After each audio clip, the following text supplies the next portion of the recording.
안녕하십니까. 이성수의 증시 토크입니다. 자, 최근에 주식시장 흐름을 보게 되면요. 대형주는 승승장구하고 있는데 소형업종, 스몰캡은 부진한 흐름을 계속 보여주고 있습니다.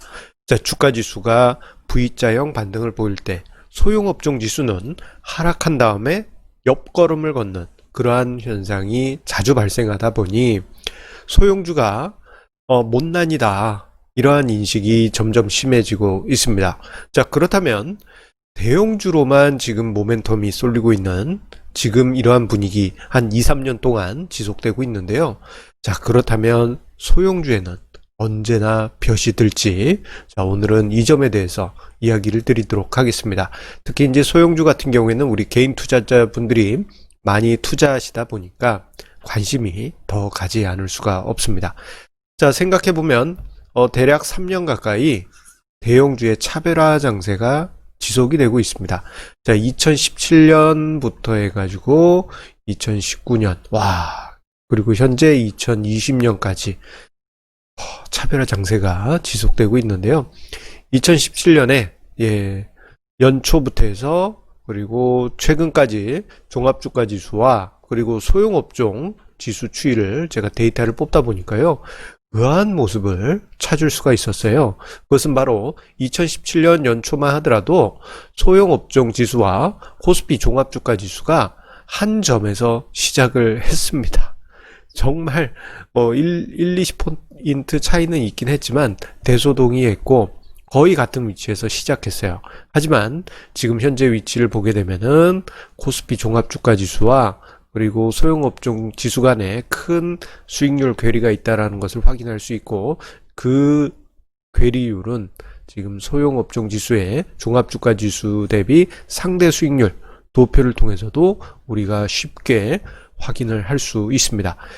자, 이 3년, 4년이라는 거의 긴 시간 동안 이렇게 이제 소형업종 지수가 종합주가 지수에 비해서 20% 가까이 뒤처지는 그러한 흐름이 나오다 보니 개인 투자자분들 사이에서 좀 아쉬운 그러한 이야기들이 많이 들리고 있고요. 그리고 같이 투자하신 분들 사이에서도 이게 이제 부득이하게 이제 소형업종이 많이 편입되어 있는데 동반 부진한 그러한 흐름을 걷다 보니 같이 투자자들 사이에서도 회의감이 일어나고 있는 것이 현실이긴 합니다.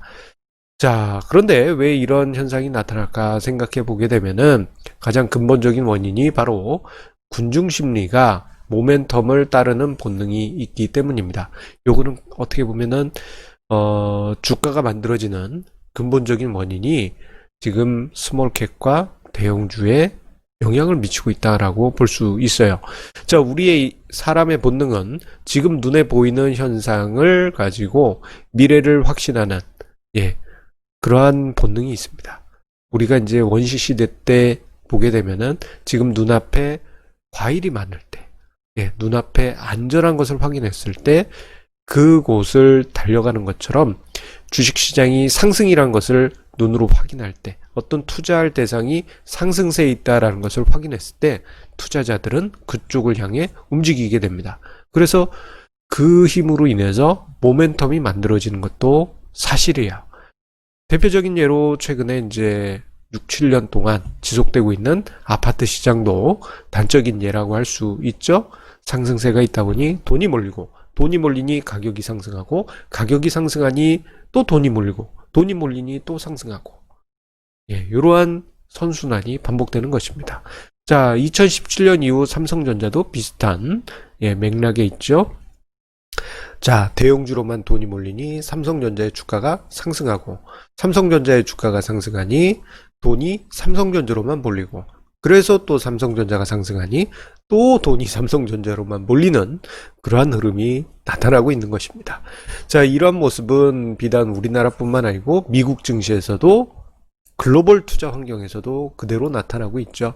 자, 글로벌 주식시장에서 미국 증시가 강하니 돈이 붙고, 돈이 붙으니 미국 증시가 연일 사상 최고치를 경신하고, 사상 최고치를 경신하니 사람들의 마음이 두근두근 하면서 돈이 또 몰리고, 돈이 몰리니 또 미국 시장이 또 연일 상승하는 그러한 상황이 지금 반복되고 있는 것입니다.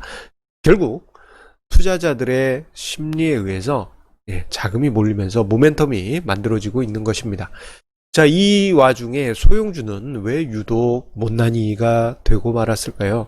자, 그 이유에 대해서는 앞서 언급드렸던 긍정적인 선순환의 반대 상황을 생각을 하시면 됩니다. 자, 소형업종, 소형주들이 약세를 보이게 되니까 투자자들이 매도를 하게 되고, 매도를 하게 되니 자금이 유출되고, 자금이 유출되니 또 소형주가 약세를 그리게 되면서 매도, 그리고 또 자금 유출, 또 주가가 빠지고, 또 매도, 자금 유출, 또 주가가 빠지고, 매도, 자금 유출, 이런 악순환이 반복되고 있는 것입니다. 자, 이러한 상황이 발생된 원인에 대해서 네 가지로 제가 좀 정리를 해봤는데요. 첫 번째로는 국민연금 중심의 패시브 전략이 확산되었던 것이 하나의 원인으로 볼 수 있습니다. 2016년 후반부터 해가지고 국민연금의 패시브 전략이 확대됐죠. 그때 당시 이제 코스피 200, 코스피 200 지수를 기준 지수로 벤치마크로 바꾸면서 자, 대형주 쪽으로 자금이 쏠리게 되는 현상이 나타나기 시작했습니다. 그래서 그게 본격적으로 가셔야 된 게 2017년이었어요. 자, 이런 현상 이후에 스몰캡이 부진해지는, 그 이전에는 승승장구했던 스몰캡이 그 이후에는 부진해지는 그런 현상이 나타난 하나의 원인이 됐습니다. 그리고 두 번째로는 국내 투자자들의 해외 투자가 증가하면서 해외로 자금이 유출되는 그런 현상이 나타나게 됐습니다.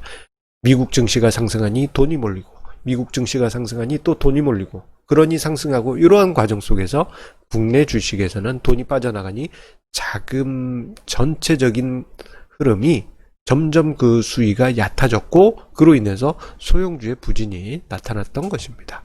자, 그리고 2018년과 2019년에 보게 되면요, 가을 정도, 여름, 가을, 그때 이제 아파트 광풍이 한 번씩 윽뻑 했던 적이 있습니다.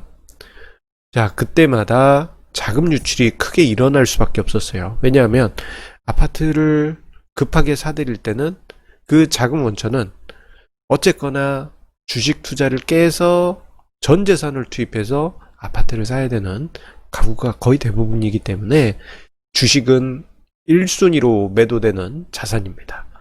그런데 개인들이 아파트를 산다 그러면 개인들이 선호하는 소형주들의 매도가 엄청났겠죠. 그 영향이 2018년, 2019년에 매우 노골적으로 나타났습니다.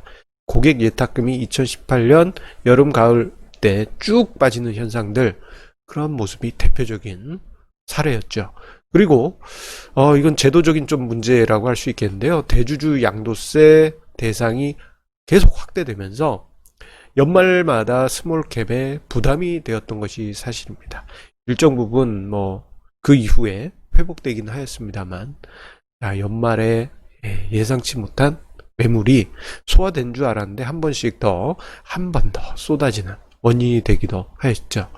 2019년 연말 15억으로 낮아졌고, 2017년 연말에 15억으로 낮아졌고, 2019년 연말에 또다시 10억 원으로 낮춰졌고, 그리고 2020년 올해 연말에 3억 원으로 지금 낮춰지려고 지금 제도가 기다리고 있습니다. 아이고, 여러 가지로 이제 소형주에는 악순환이 반복되어 온 최근 2, 3년이라고 할 수 있겠습니다.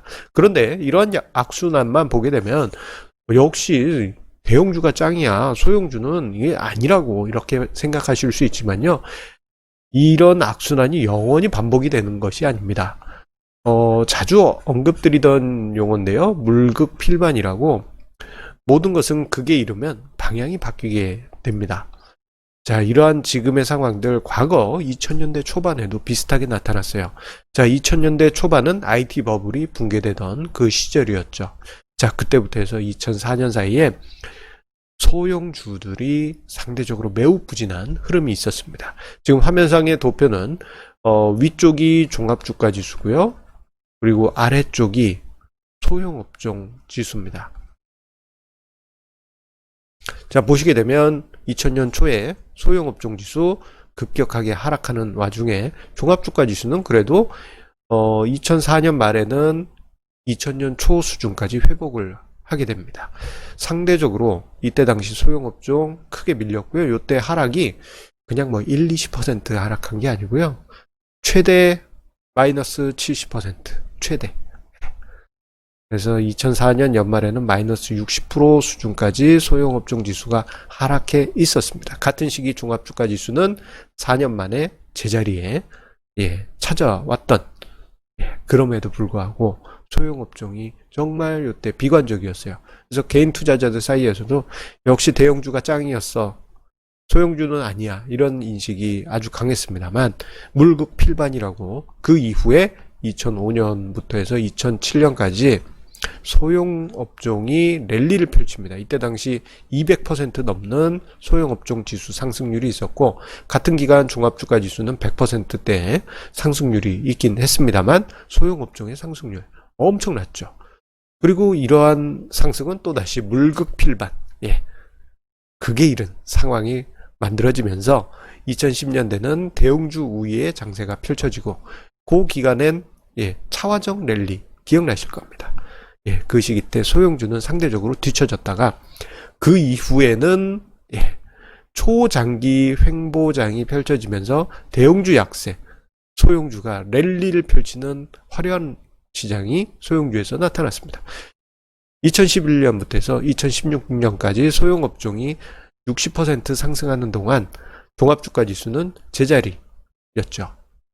그리고 지금 현재 종합주가 지수가 그래도 옆으로 걷고 있는 동안 코스피 소형업종 지수는 마이너스 거의 한 10몇 프로 하락하는 그런 부진한 흐름을 그려가고 있습니다. 그리고 이번에 신종 코로나 이슈로 인해서 증시가 하락하고 반등을 해야 될 때 제대로 힘을 내지 못하고 있는 모습이 관찰되고 있고, 작년에 일본 경제 보복 이후에도 그러한 모습이 지금 나타나고 있는 것도 지금 어떻게 보면은 그 이전 2016년까지의 소형주 랠리가 지금은 오히려 반대 상황으로 대형주 우위 시장으로 바뀌어 있는 그 상황이라 볼 수 있겠습니다. 그렇다면 소형주의 지금 이런 상황 영원히 반복될 것인가? 그것은 아닙니다. 주기적으로 사이클이 찾아와서 물극필반, 극에 이르면 상황은 바뀌기 시작할 것입니다. 그래서 우리가 생각해 볼 수 있는 참고 자료로는 바로 이 자료입니다. 왼쪽 도표는 자주 보셨죠? 제가 자주 자료로 이야기 드린 시장 PBR 밴드 추이고요. 그리고 종합주가 지수 추이고, 그리고 오른쪽은 코스피 소형업종의 소형업종 지수와 코스피 소형업종의 PBR 밴드 추이입니다.